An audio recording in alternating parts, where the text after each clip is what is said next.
안녕하세요. 해외 시선은 시청자 여러분들의 좋아요와 구독에 힘을 내고 있습니다. 얼마 전 아마존 창업자이자 200억 자산가인 제프 베이조스가 오징어 게임에 관심을 드러냈다는 소식을 전달드렸었습니다. 그는 오징어 게임의 성공이 몹시 인상적이고 영감을 준다고 말하며 이 드라마를 빨리 보고 싶다고 했습니다. 넷플릭스의 국제화 전략이 쉽지 않아 보였는데 잘 해나가는 것 같다며 넷플릭스의 칭찬도 덧붙였는데요. 처음에는 제프 베이조스의 발언이 그저 전 세계적으로 유행하고 있는 오징어 게임에 대한 관심으로 받아들여졌습니다. 하지만 일각에서는 제프 베이조스라는 사람이 어떤 사람인 줄 안다면 이 발언은 단순히 오징어 게임에 대한 찬사로만 바라볼 수는 없다는 의견을 제시했습니다.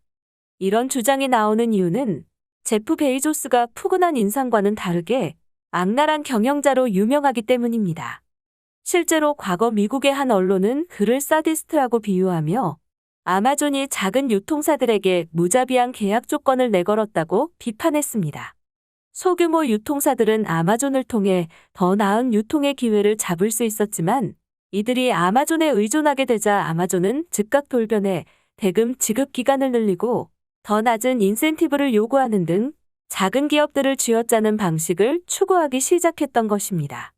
일명 치타는 연약하고 병든 가젤부터 사냥한다는 가젤 프로젝트로 불렸던 이 사건은 연약한 소규모 업체들에게 다소 높은 할인을 강제하고 만약 실적을 채우지 못하면 추천 항목에서 보이지 않게 하거나 구매 버튼을 삭제해버리는 방식으로 해당 업체의 매출을 급감시키는 방법이었습니다.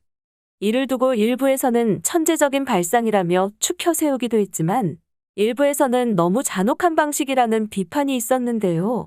당시 아마존은 이런 방식으로 점유율을 기하급수적으로 늘려나갔고 엄청난 가격 경쟁력으로 경쟁 소매 업체들을 파산시켜 소매 시장에서 절대 강자가 되었습니다. 그리고 결국 고객 점유율이 늘어나자 영세한 업체들뿐만 아니라 대형 업체들도 결국 병든 가젤이 되어 아마존을 따를 수밖에 없게 된 것입니다. 이처럼 제프 베이조스의 경영 방식은 우리가 생각하는 것과는 다르게 굉장히 잔인했으며 이런 제프 베이조스의 성격을 나타내는 또 다른 일화가 있습니다.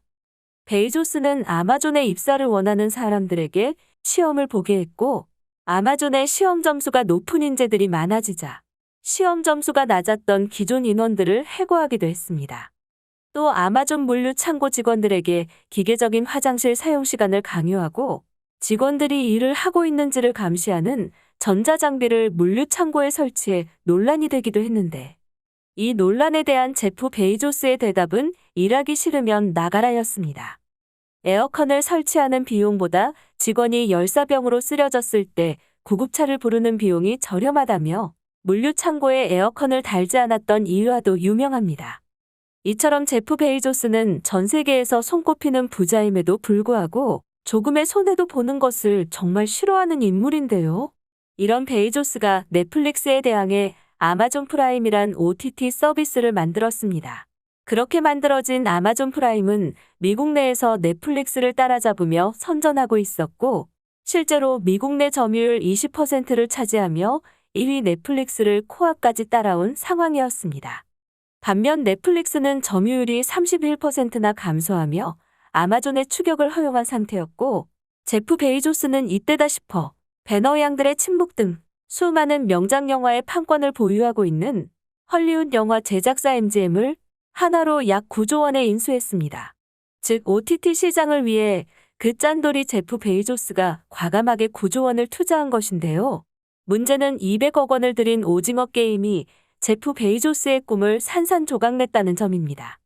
실제로 넷플릭스는 오징어 게임의 폭발적 인기에 힘입어 주가가 사상 최고치를 기록했고 오징어 게임이 나온 뒤에는 넷플릭스 어플 다운로드 수가 2배 이상 뛰었다고 합니다.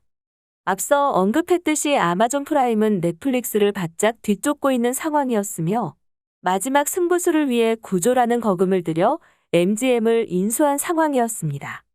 그런 상황에서 오징어 게임 단 한 방으로 현재의 판세를 뒤집은 것입니다. 이러니 제프 베이조스의 쏙이 타들어갈 수밖에 없는데요. 따라서 제프 베이조스의 트윗은 단순히 오징어 게임을 보고 싶다는 내용이 아니라 아마존 프라임 직원들에게 보내는 일종의 경고라는 해석이 나오고 있습니다. 특히 제프 베이조스의 경우 직원들이 마음에 들지 않을 경우 달랑 물음표만 적은 이메일을 보내는 것으로 유명합니다. 현재 미국 내 오징어 게임의 인기는 말 그대로 광풍이라고 부를 수 있을 정도라고 합니다. 얼마 전에는 미국의 유명 토크쇼인 지미 펠런 쇼에 오징어 게임의 출연진들이 출연하기도 했으며 CNN은 아예 오징어 게임에 대한 별도 섹션을 마련하기도 했습니다. 휴잭맨은 본인의 트위터에 오징어 게임에 나왔던 딱지치기 패러디물을 올리기도 했고 ESPN은 메이저리그 보도를 하며 오징어 게임을 인용한 듯한 장면을 내보내기도 했습니다. 프랑스 파리에는 오징어 게임 체험관이 열렸는데 안에서 달고나 게임도 하고 딱지치기도 하고 핑크 진행 요원과 사진도 찍을 수 있는 곳인데 무려 대기자만 3,000명 이상일 정도로 큰 관심을 받았다고 합니다. 심지어 많은 인파가 몰려 줄을 서는 과정에서 새치기 문제로 싸움까지 났을 정도라고 합니다.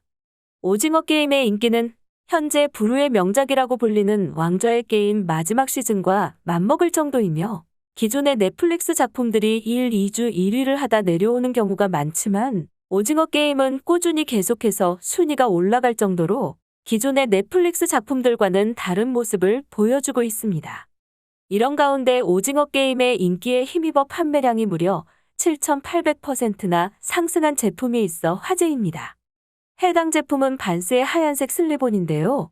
오징어 게임에 나오는 참가자들은 모두 이 하얀색 슬리본을 신고 있었는데 오징어 게임이 크게 흥행하면서 오징어 게임과 관련된 의상도 덩달아 유행을 하게 됐고 오징어 게임에 나오는 녹색 추리닝과 슬리본이 베스트셀러에 오르게 됐다고 합니다.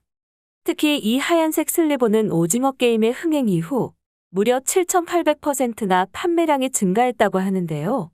미국 언론에 따르면 오징어 게임의 흥행 이후 화이트 슬리본의 검색량이 무려 97% 이상 증가했고 판매량 또한 7,800%가 증가했다고 밝혔습니다. 일부 팬들은 할로윈을 앞두고 신비로운 복면을 쓴 가드들로 변신하기 위해 핑크색 슈트나 펜싱 마스크를 선택하며 이에 대한 검색량이 62%나 급증하기도 했다고 합니다. 현재 황동혁 오징어 게임 감독은 외신과의 인터뷰를 통해 오징어 게임의 시즌2 제작 가능성을 어느 정도 인정했습니다.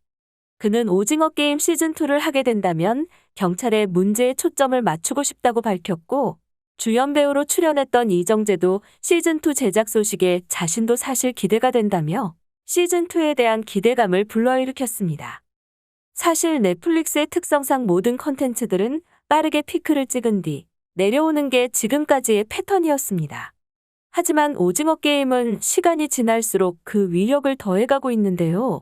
단순한 한국의 드라마에서 이젠 미국을 비롯한 전 세계에 영향을 끼치고 있는 오징어 게임이 과연 어디까지 가게 될지 궁금하네요. 앞으로도 많은 시청 부탁드립니다. 감사합니다.